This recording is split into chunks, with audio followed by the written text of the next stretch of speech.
It's also time for news because not only did a hurricane come, a lot of transfers came swirling in through the NWSL, and we are running you through all of them that happened. Let's start with Portuguese forward Jessica Silva because she returns to the NWSL, joining Gotham FC through 2024 from Benfica via a free transfer. Before Benfica, Silva spent one season in Kansas City. Defender Carson Pickett was traded from Racing Louisville to Orlando Pride in exchange for $75,000 in allocation money. Pickett returns to Orlando. She spent the 2018 and 29 seasons with the Pride. Kansas City current signed forward from Kenya, Jericho, through the 2025 season with an option. Jericho is the Kenyan national team captain, and she comes from the Turkish Women's Super League.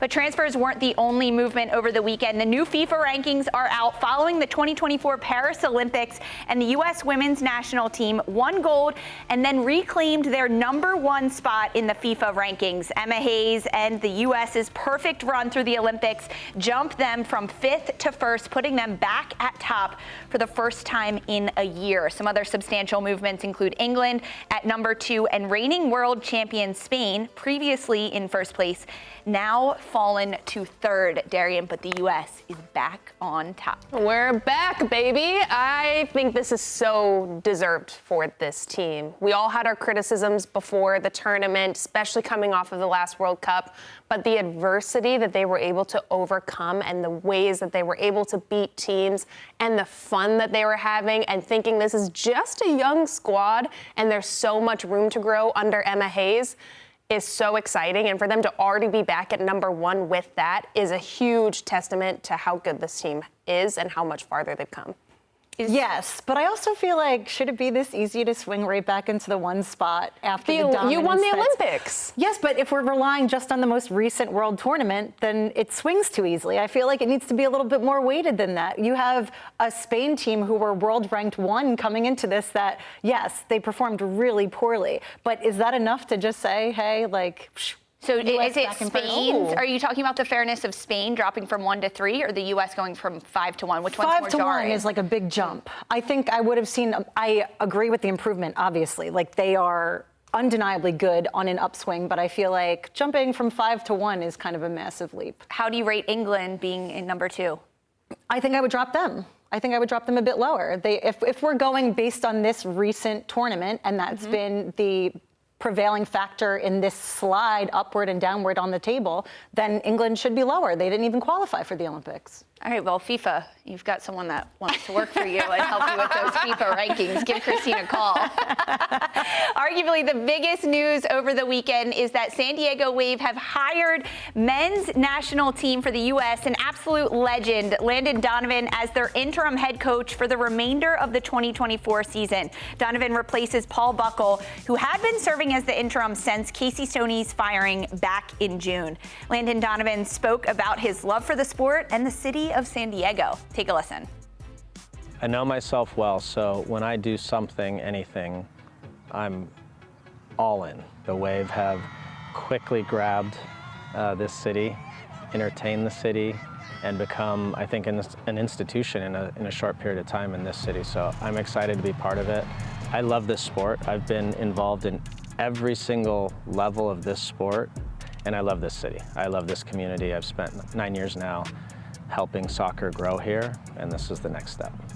I view this job in 3 roles: managing people, situations, coaching, which is getting the team to do what you want it to do as a whole and lead it in the right direction, and then teaching. And I think people forget about teaching a lot in this role. I love teaching. My grandma, mom, and sister were all teachers, are teachers.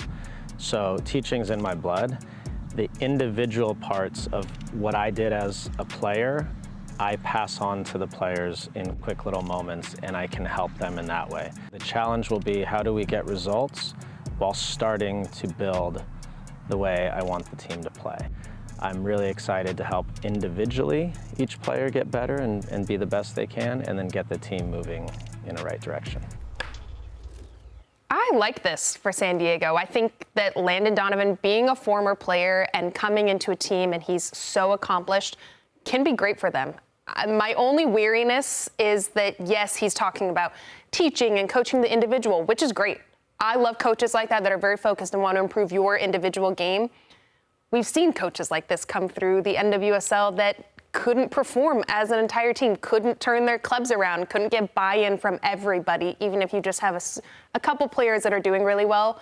I think he has a really big challenge ahead of him, and he's already talking like he has the job, but isn't he hired as the interim coach? The permanent interim. I mean, yeah, So it he's seemed a guaranteed little to stay through the end of the 2024 season. Which is so great. 10 games, 10 which is NWSL great. regular That's a good amount of time. I think he has a really big test to see if he can bring a team together that has been playing like very good individuals, but haven't been getting the results. I don't have faith that he can do it yet because we've seen other coaches that just haven't been able to do it that are former players. So is that more of a reflection of him or how hard it is to coach in the NWSL? How hard it is to coach in the NWSL. I think that there needs to be more coaches with depth of experience to come in because the league is so good. You're dealing with very good players who have played at the same level that you played at in your very decorated career, which is amazing. But I do wish there was a little bit more experience there. But hey, if he can prove me wrong, I am here for it. And I hope that this team does really, really well under him. I am skeptical as heck. I really am. I feel like every decision since Casey Stoney was dismissed, including that decision, has been really weird for the Wave. To bring in Paul Buckle as the interim, to replace him with another interim, which is Landon Donovan, who has even less experience coaching, is a weird move, in my opinion. Why not just stay the course with Paul Buckle, let him see out whatever you can, and implement a permanent coach? Unless this is essentially an audition, at which point, why are you using NWSL / the San Diego Wave as a testing ground for a manager when you're supposed to be a big club, essentially? I feel like it's not the level of respect I expect for a team in NWSL at this point. And there's so many other viable candidates. Have I had the opportunity to list them off? No. But will I take the time to list them off? Yes. That'll be my homework today. I just think that they could have done a better job and it would have created less unrest in the next 10 matches, especially for a team that have proven that they can win. You think it was convenient? Yes, I do. Yeah. I mean, quite frankly, I don't want... One, I will say, respect Landon Donovan. He's a U.S. men's legend, but you don't always... As a player, he's done incredible things. Exactly. I will no one can never, deny ever, that. no. Okay, he's got that down pat. Are you always a great transition between player to coach? No.